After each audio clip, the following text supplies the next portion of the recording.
Samantalang nagkakatipon ang libu-libong tao, na anupat nagkakayakapan sila-sila, ay nagpasimula siyang magsalita muna sa kanyang mga alagad. Mag-ingat kayo sa levadura ng mga Fariseo, na ito'y pagpapaimbabaw nga. Datapwat walang bagay na natatakpan na hindi mahahayag at natatago na hindi malalaman. Kaya nga, ang anumang sinabi ninyo sa kadiliman ay maririnig sa kaliwanagan, at ang sinalita ninyo sa bulong sa mga silid ay ipagsisigawan sa mga bubungan. At sinasabi ko sa inyo, mga kaibigan ko, huwag kayong makatakot sa mga pumapatay ng katawan, na pagkatapos niyan ay wala na silang magagawa. Datapwat ipinagpapauna ko sa inyo kung sino ang inyong katatakutan. Katakutan ninyo, yaong pagkatapos na pumatay, ay may kapangyarihang magbulid sa impyerno. Tunay, sinasabi ko sa inyo, siya ninyong katakutan.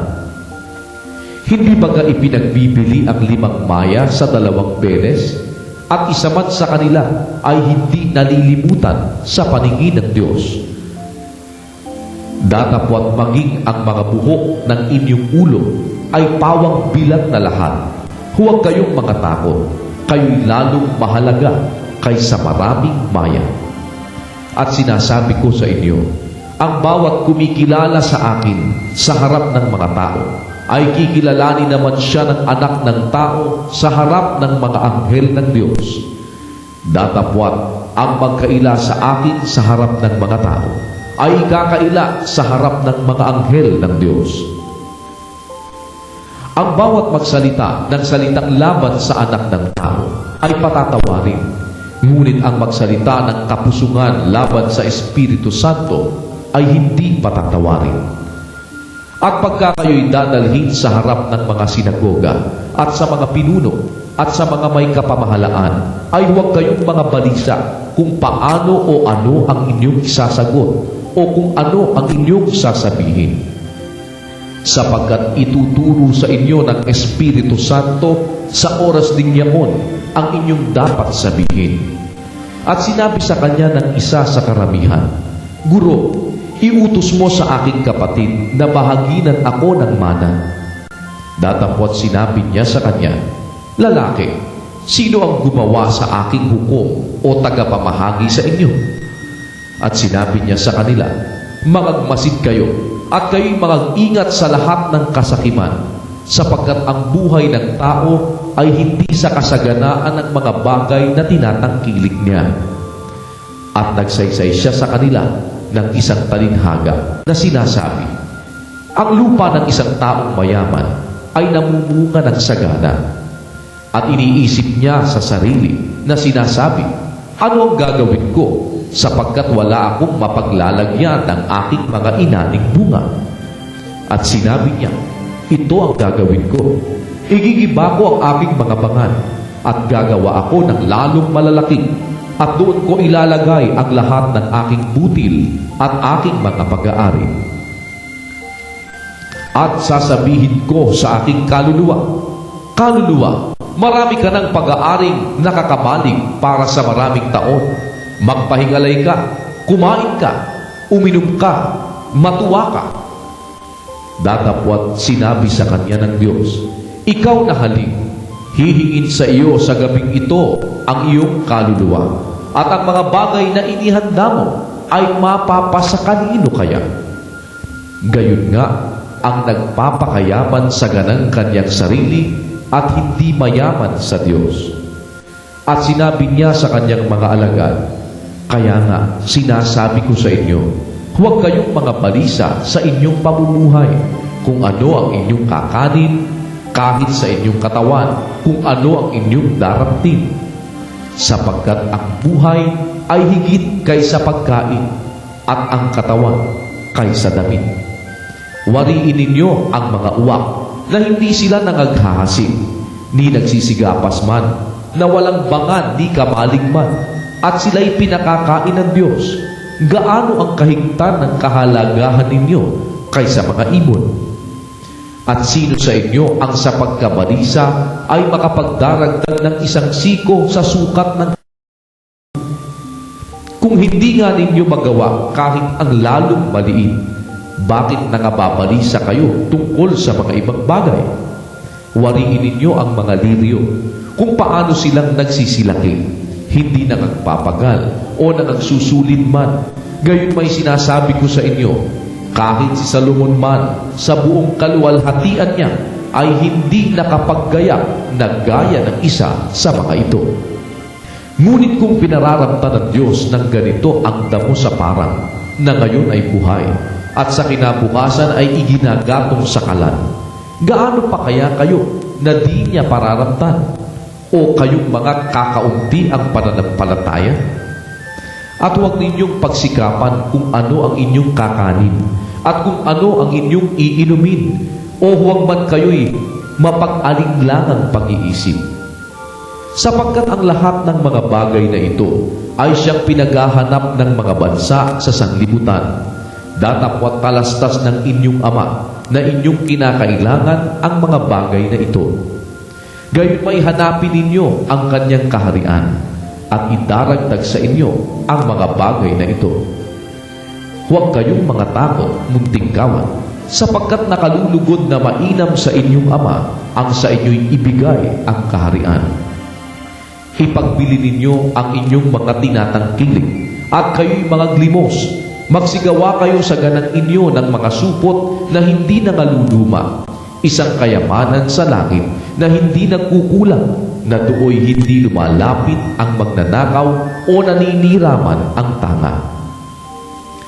Sapagkat kung saan naroroon ang inyong kayamanan, ay doroon naman ang inyong puso. Bigkisan ninyo ang inyong mga baywang at paningasan ang inyong mga ilawan. At magsitulad kayo sa mga taong nangaghihintay sa kanilang Panginoon kung siya'y bumalik na galing sa kasalan, upang kung siya'y dumating at tumuktok, pagdakay mabuksan nila siya. Mapapalad yung mga alipin na kung dumating ang Panginoon ay marat ng nangagpupuyat. Katotohanan sinasabi ko sa inyo na siya'y magbibigkis sa sarili at sila'y pauupuin sa dulang at lalapit at sila'y paglilingkuran niya. At kung siya'y dumating sa ikalawang pagpupuyat o sa ikatlo at masumpungan sila sa gayon, ay mapapalad ang mga aliping yaon.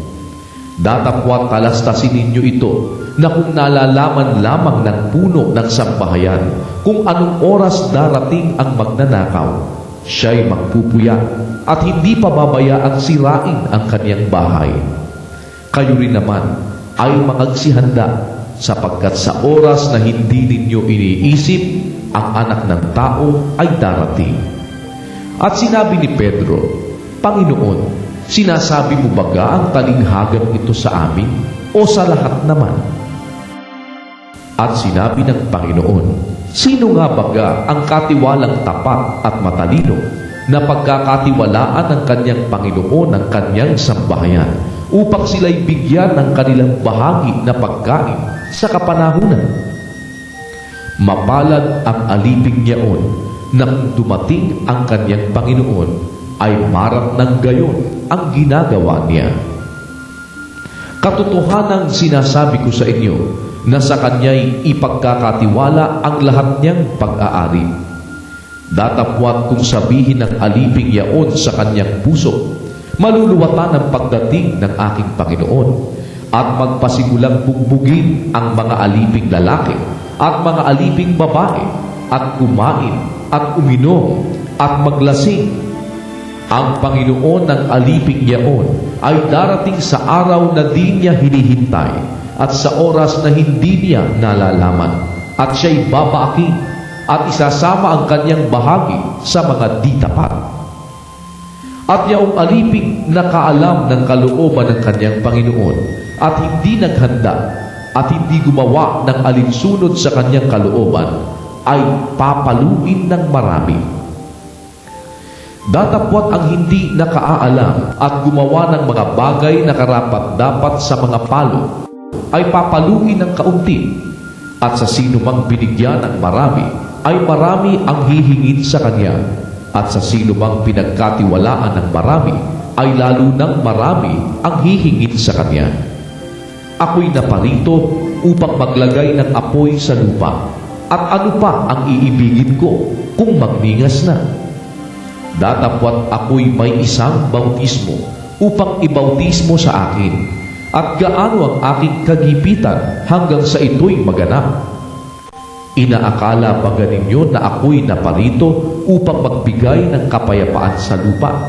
Sinasabi ko sa inyo, hindi, kundi bagkus pagkakabahabahagi. Sapagkat mula ngayon ay magkakabahabahagi ang 5 sa isang bahay, 3 laban sa 2, at 2 laban sa 3. Sila'y magkakabahabahagi, ang ama'y laban sa anak na lalaki, at ang anak na lalaki ay laban sa ama, ang ina'y laban sa anak na babae, at ang anak na babae ay laban sa kanyang ina. Ang biyanang babae ay laban sa kanyang manugang na babae, at ang manugang na babae ay laban sa kanyang biyanang babae. At sinabi rin naman niya sa mga karamihan, pagka nakikita ninyong bumangon sa kaluluran ang isang alapaap, ay agad ninyong sinasabi, uulan, at gayon ang nangyayari. At kung humihihip ang hanging timugan, ay sinasabi ninyo, iinit na maigi, at ito'y nangyayari. Kayong mga mapagpaimbabaw, marunong kayong magpaaninaw ng anyo ng lupa at ng langit. Datapwat bakit di ninyo nalalamang ipaaninaw ang panahong ito? At bakit naman hindi ninyo hatulan sa inyong sarili kung alin ang matuwid? Sapagkat samantalang pumaparoon ka sa humong na kasama mo ang iyong kaalip, ay sikapin mo sa daan na makaligtas ka sa kanya. Baka sakaling kaladkarin ka niya sa hukom at ibigay ka ng hukom sa punong kawal at ipasok ka ng punong kawal sa bilangguan. Sinasabi ko sa iyo, hindi ka lalabas doon sa anumang paraan hanggang sa mabayaran mo ang katapus-tapusang lemta.